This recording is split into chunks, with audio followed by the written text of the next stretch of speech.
Okay, Eagle Nation, some trade rumors. Could the Eagles be in the market for Matt Judon? Plus more proof that Kellen Moore will utilize Saquon Barkley in the pass game and make sure Dallas Goedert has his best season as an Eagle. That's not all. Haason Reddick officially holds out. What does that mean for the Eagles draft pick? And here we go, another radio station saying Jalen Hurts and Nick Sirianni relationship is bad. But first, shout out to Brent Selleck, number 87.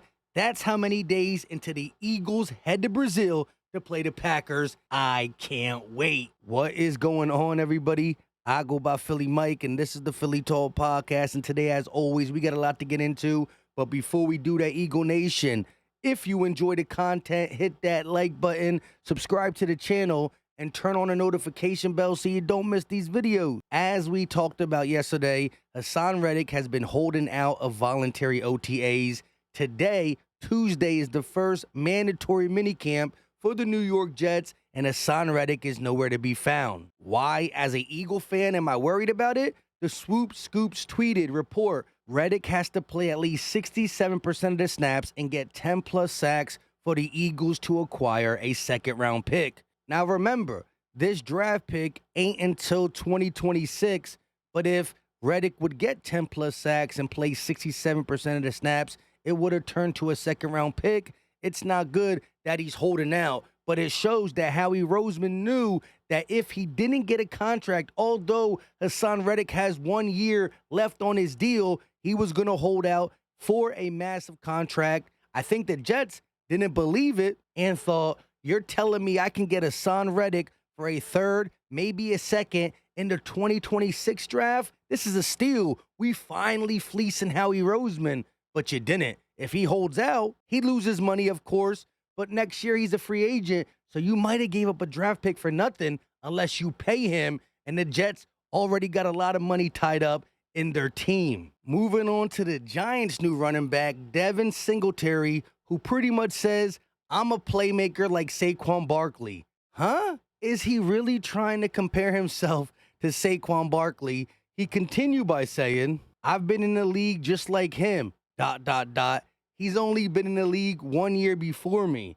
It's not about how long you guys been in the league. It's about what you guys been doing in the league. You play with Josh Allen and a really, really good offense. Saquon played in New York. You're about to see how hard it is to run in New York, but Saquon is about to see how good it is with playmakers all around him. And for those who think that Kellen Moore ain't going to have Jalen Hurts throw the ball to him, you're wrong. Ezekiel Elliott had 71 targets in 2019, 71 targets in 2020, and Austin Eckler had 74 last year. Overall, in Dallas, the top two running backs averaged 99 targets a season during Kellen Moore's 4 years there. Per ESP, the last time the Eagles' #1 running back had at least 55 targets was in 2019, and it was Miles Sanders. Kellen Moore understood when he took this job, he has a dual-threat quarterback who has two #1 wide receivers. Both could be in the top 10, one definitely in the top 5. A tight end who got to stay healthy, but if he does, he's top 5 at his position too. He also has an offensive line that when you run the ball with guys like Miles Sanders and DeAndre Swift, you get 13 and 1,200 yards in a season. Nothing against them, but they're not Saquon Barkley, and Kellen Moore knows that's why he was one of the guys pounding the table for him. So utilizing him in the run and pass game the way we're going to create crazy matchups for Smitty, Goedert, AJ, and watch Jalen. He looks quicker just in the little clips of OTAs. He's going to get busy as well. Again, a true unguardable offense on paper. Now we got to see it translate on the field. While we're talking about the offense, let's go over some of the things that the skill position said.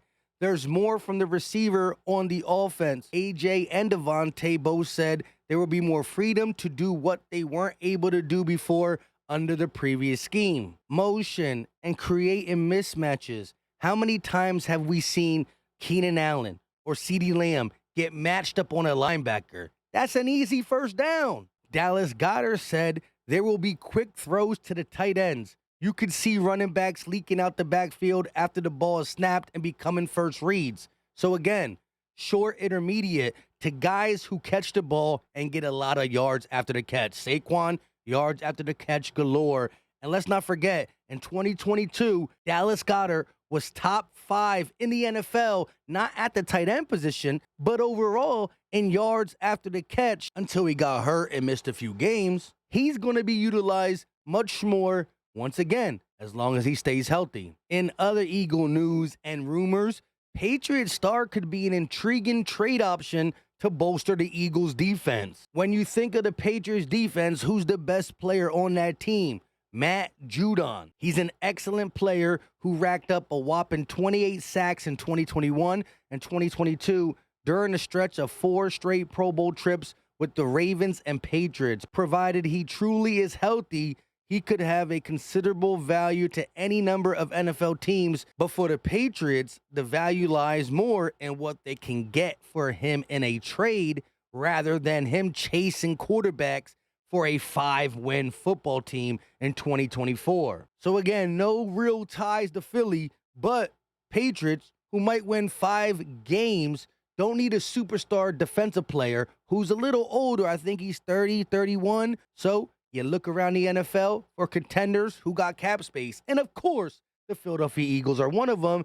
Plus, we're not in the AFC, so it does help that you're not trading them to a team that could whoop up on you in the season. Let me know in the comment section, would you make a trade for Matt Judon? What will we have to give up?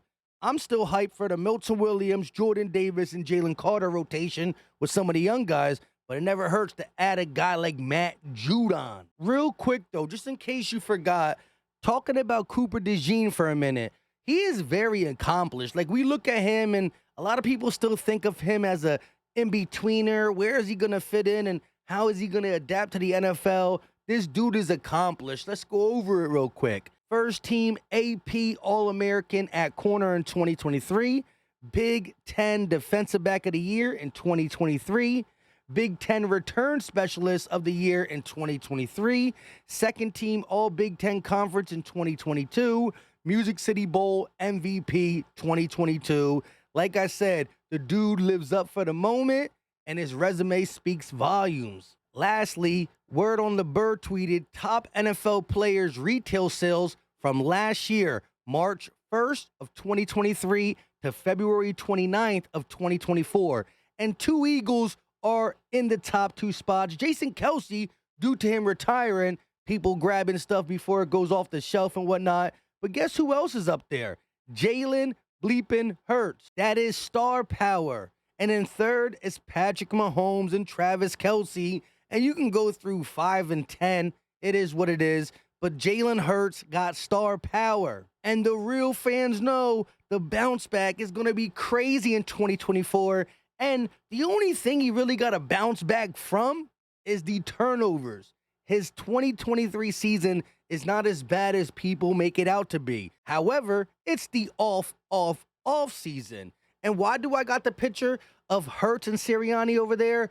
Because the Fanatic is trying to say the relationship ain't good. First it was WIP, and now it's 97.5 The Fanatic. The relationship between Jalen Hurts and Nick Sirianni needs to be nurtured because Hurts purposefully goes out of his way, to me, to not show grace or kindness to Nick Sirianni. Wait, what?